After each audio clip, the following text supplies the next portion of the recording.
दोस्तों, किस श्राप के कारण महिलाएं ही गर्भवती होती हैं? पुरुष क्यों गर्भ धारण नहीं करते? यह कष्ट केवल महिलाओं को ही क्यों उठाना पड़ता है? इसके पीछे हमारे पुराणों में एक प्राचीन कथा का वर्णन मिलता है, जो ब्रह्मदेव ने देवी सरस्वती को सुनाई है। आइए आपको वह कथा सुनाते हैं। एक बार देवर्षि नारद भगवान श्री कृष्ण से पूछते हैं, हे प्रभु, केवल स्त्रियां ही गर्भधारण क्यों करती है? पुरुष क्यों गर्भधारण नहीं करते? ब्रह्मदेव ने ऐसी रचना क्यों की? इसके पीछे का रहस्य क्या है? श्री कृष्ण कहते हैं, हे देवर्षि, आपने उचित ही प्रश्न किया है। आपके इस प्रश्न का उत्तर प्राचीन काल की एक कथा में है। इसीलिए मैं आपको वह कथा सुनाता हूं। इस कथा को सुनकर आपको ज्ञात हो जाएगा कि केवल स्त्री ही क्यों गर्भवती होती है और पुरुष क्यों नहीं। तब भगवान श्री कृष्ण नारद जी को कथा सुनाने लगते हैं। एक समय की बात है, ब्रह्मलोक के चारों ओर दिव्य प्रकाश फैला हुआ है, जो न तो सूर्य का है और न ही चंद्रमा का। यह स्वयं ब्रह्मा जी की आभा है। ब्रह्मा जी के पास ही उनकी श्वेत वंशी और सुंदर मोरपंख से सजी वीणा लिए देवी सरस्वती विराजमान हैं। देवी सरस्वती ने ब्रह्मा जी के चरणों में बैठकर अपनी मधुर वाणी में कहना प्रारंभ किया। हे स्वामी, इस सृष्टि की संरचना में आपने अनगिनत अद्भुत कृतियां रची है। आपने अपनी इच्छा शक्ति से अनेक ऋषियों, देवताओं, गंधर्वों और सुंदर अप्सराओं को प्रकट किया। स्त्रियों को आपने सौंदर्य, चंचलता और आकर्षण प्रदान किया है।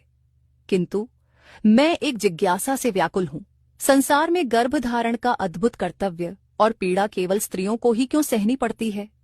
ये विशेषाधिकार और यह कष्ट केवल स्त्रियों के लिए ही क्यों निर्धारित हुआ? ब्रह्मा जी, जो अपनी चारों दिशाओं में देख रहे थे, उनकी बात सुनकर हल्के से मुस्कुराए। उनके मुख पर एक गूढ़ रहस्य की आभा झलकने लगी। उन्होंने अपना आसन थोड़ा समायोजित करते हुए कहा, हे देवी, आपने आज एक अत्यंत महत्वपूर्ण प्रश्न किया है। इस प्रश्न का उत्तर केवल एक कथा के माध्यम से ही समझाया जा सकता है। ये कथा इतनी प्राचीन है कि इसका उल्लेख स्वयं सृष्टि के आरंभ में हुआ था। इसे सुनने से न केवल आपकी जिज्ञासा शांत होगी, बल्कि इसे सुनने वाली स्त्री को गुणवान और रूपवान संतान का आशीर्वाद भी मिलेगा। जो भी स्त्री इस कथा को ध्यानपूर्वक सुनती है, उसे निश्चित ही गुणवान पुत्र रत्न की प्राप्त होगी।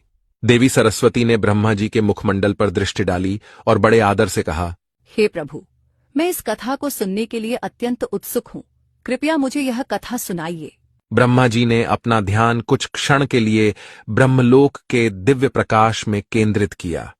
उनकी वाणी गंभीर हो गई और उन्होंने कहना आरंभ किया, हे देवी, ध्यानपूर्वक सुनो।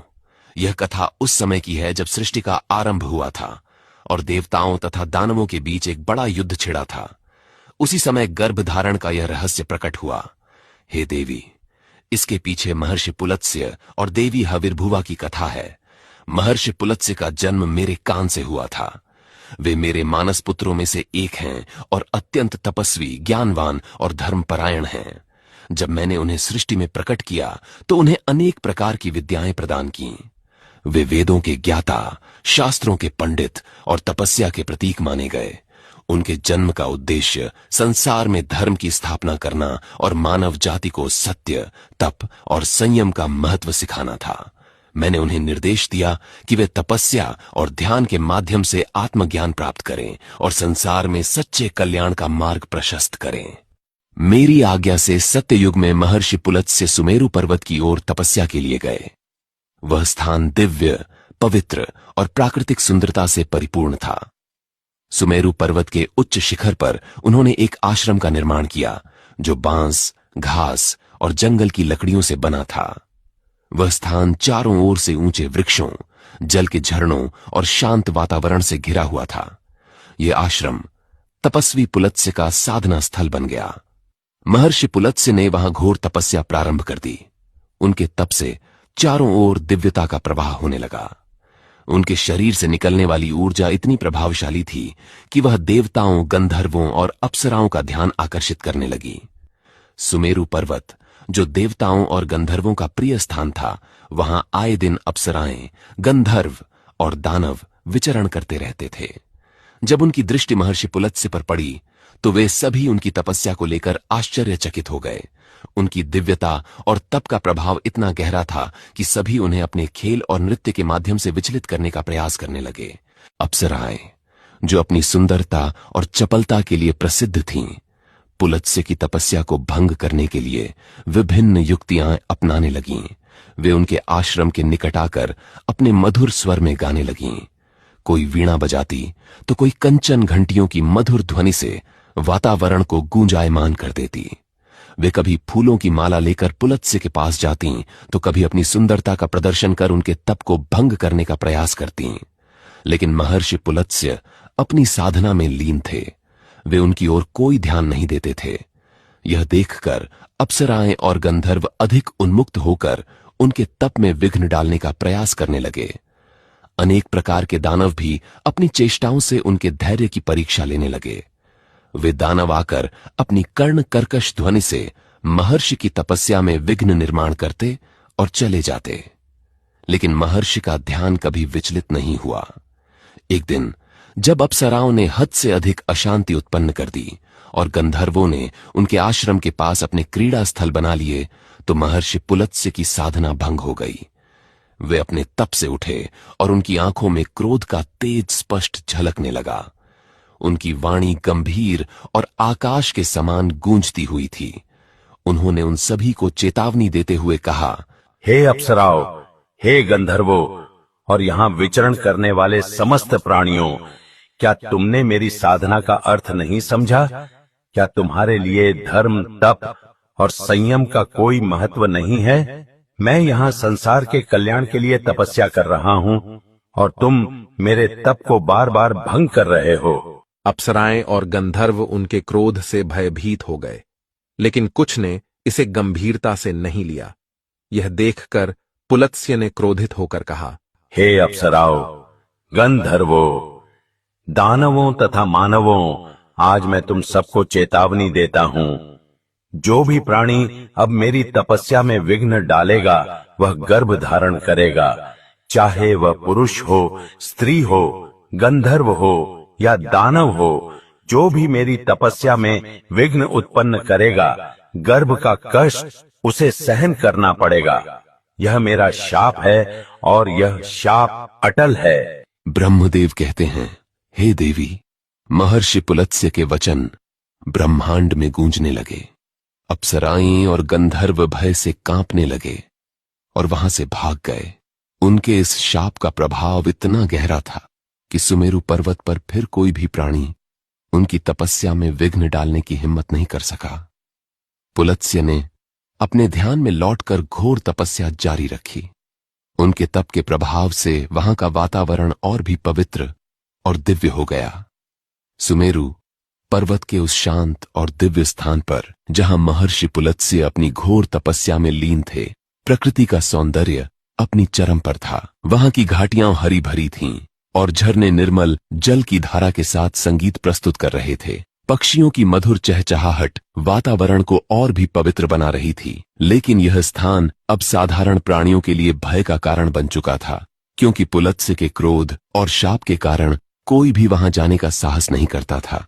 इसी समय पर्वत की कंदराओं में स्थित एक छोटे से आश्रम में महर्षि तृणबिंदु अपनी पत्नी और पुत्री हविर्भुवा के साथ निवास कर रहे थे। हविर्भुवा एक अत्यंत सुंदर और चंचल युवती थी। उसका सौंदर्य ऐसा था कि उसे देखकर देवताओं की अप्सराएं भी ईर्ष्या करतीं। उसकी कोमलता और उसकी मुस्कान सभी को आकर्षित करती थीं। वह स्वभाव से जिज्ञासु और सरल थी, लेकिन साथ ही उसकी बाल सुलभ चंचलता उसे पर्वत की कंदराओं और वन वन में घूमने को प्रेरित करती थी। एक दिन हविर्भुवा अपनी सहेलियों के साथ पर्वत की कंदराओं में खेल रही थी। खेल खेल में उसकी सहेलियां उससे बिछड़ गईं। उन्हें खोजने के लिए हविर्भुवा चंचल मन से पर्वत की ऊंचाई पर चढ़ने लगी। वह सहेलियों को पुकारते हुए सुमेरु पर्वत के उस भाग में पहुंच गई जहां महर्षि पुलत्स्य का आश्रम था। यह स्थान अत्यंत शांत था। चारों ओर साधना की ऊर्जा प्रवाहित हो रही थी। हविर्भुवा ने पहले तो इसे ध्यान नहीं दिया, और सहेलियों को पुकारती हुई महर्षि पुलत्स्य के आश्रम तक पहुंच गई। लेकिन जैसे ही उसने आश्रम के अंदर कदम रखा, महर्षि पुलत्स्य ने ध्यान से अपनी आंखें खोलीं। उनकी दृष्टि जैसे ही हविर्भुआ पर पड़ी, उनके शाप का प्रभाव तुरंत ही प्रकट हो गया।